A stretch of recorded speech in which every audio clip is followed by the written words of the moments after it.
এমন একজন ব্যক্তি জাতীয়তাবাদী যুবদল গঠন করেছিলেন, যিনি বহুগুণে গুণান্বিত ব্যক্তি ছিলেন শহীদ রাষ্ট্রপতি জিয়াউর রহমান। সাহারবীর ইউনিয়ন যুবদলের দ্বিবার্ষিক সম্মেলন ও কাউন্সিলের সম্মানিত উদ্বোধক, আজকের অনুষ্ঠানের মাননীয় প্রধান অতিথি, প্রধান উপদেষ্টা ও বিশেষ অতিথি, প্রধান বক্তা, অঙ্গ সংগঠনের নেতৃবৃন্দ এবং আগত যুবদলের নেতৃবৃন্দ, প্রিয় সাংবাদিকবৃন্দ, বক্তব্যের শুরুতে আমার প্রান্তীয় সংগঠন বাংলাদেশ জাতীয়তাবাদী কৃষক দল মাতামুহুরী সাংগঠনিক উপজেলা কৃষক দলের পক্ষ থেকে আপনাদেরকে জানাই উষ্ণ অভিনন্দন। প্রিয় সংগ্রামী ভাইরা, বাংলাদেশ জাতীয়তাবাদী দল জাতীয়তাবাদী যুবদল গঠন করেছিলেন এদেশের রাকালের বন্ধু শহীদ প্রেসিডেন্ট জিয়াউর রহমান। আমরা যারা বিএনপির রাজনীতির সাথে সম্পৃক্ত, যুবদলের রাজনীতির সাথে সম্পৃক্ত, আমরা সবাই ভাগ্যবান। এমন একজন ব্যক্তি জাতীয়তাবাদী যুবদল গঠন করেছিলেন, যিনি বহুগুণে গুণান্বিত ব্যক্তি ছিলেন শহীদ রাষ্ট্রপতি জিয়াউর রহমান।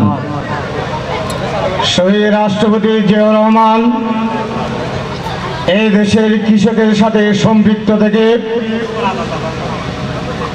কৃষকের সাথে তিনি মাটি কেটে কাল খনন করে তিনি এই দেশের কৃষকের বন্ধু ছিলেন। তিনি রণাঙ্গনে যুদ্ধ করে বাংলাদেশের আপামর জনসাধারণকে ঐক্যবদ্ধ করে বিশ্বের মানচিত্রের মধ্যে বাংলাদেশ নামে একটি লাল সবুজের পতাকা অঙ্কন করেছিলেন বলে তিনি রণাঙ্গনের যুদ্ধ এবং বীর খেতাব পেয়েছিলেন শহীদ রাষ্ট্রপতি জিয়াউর রহমান। তিনি নারী সমাজের সাথে কাজ করেছিলেন বলে নারী সমাজের প্রিয় মুখ হয়েছিলেন শহীদ রাষ্ট্রপতি জিয়াউর রহমান। তিনি এদেশের মানুষকে ঐক্যবদ্ধ করে সবুজ শ্যামল সোনার বাংলাদেশ রূপান্তরিত করেছিলেন বলে এদেশের মানুষের প্রিয় ব্যক্তি হয়েছিলেন শহীদ রাষ্ট্রপতি জিয়াউর রহমান। এদেশের নেশাগ্রস্ত বিশৃঙ্খল যুব সমাজকে ঐক্যবদ্ধ করে জাতীয়তাবাদী যুবদল গঠন করেছিলেন বলে এই দেশের যুব সমাজের প্রিয় ব্যক্তি হিসাবে তিনি পরিচিতি লাভ করেছিলেন শহীদ রাষ্ট্রপতি জিয়াউর রহমান।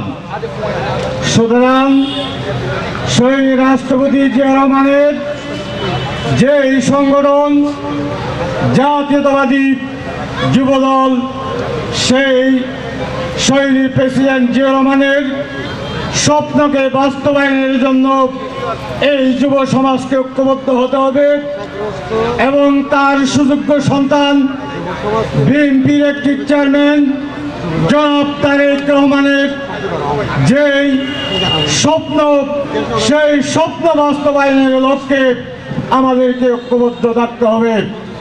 তার ধারাবাহিকতায় আধুনিক চকরিয়ার স্থপতি, চকরিয়ার গণমানুষের প্রাণপ্রিয় নেতা, যিনি এই চকরিয়ার মানুষের জন্য চিন্তা করেন, চকরিয়ার গণমানুষের কথা ভাবনা নিয়ে তিনি এই দেশের এবং এই কক্সবাজার জেলার যিনি উন্নয়নের স্বপ্ন দেখেন, আমাদের প্রিয় নেতা আলহাজ সালাউদ্দিন আমাদের হাতকে শক্তিশালী করার জন্য আজকে এই যুবদলের সম্মেলন। এই সম্মেলনে আমি বিএনপির নেতৃবৃন্দকে দৃষ্টি আকর্ষণ করতে চাই, যারা বিগত ফ্যাসিস্ট সরকারের যে নির্যাতন হয়েছিল, নিষ্পেষিত হয়েছিল, আমরা তাদেরকে মূল্যায়ন করার উদারতা আহ্বান জানিয়ে আমার সংক্ষিপ্ত বক্তব্য এখানে শেষ করলাম। খোদা হাফেজ। বাংলাদেশ জিন্দাবাদ। সবাইকে ধন্যবাদ।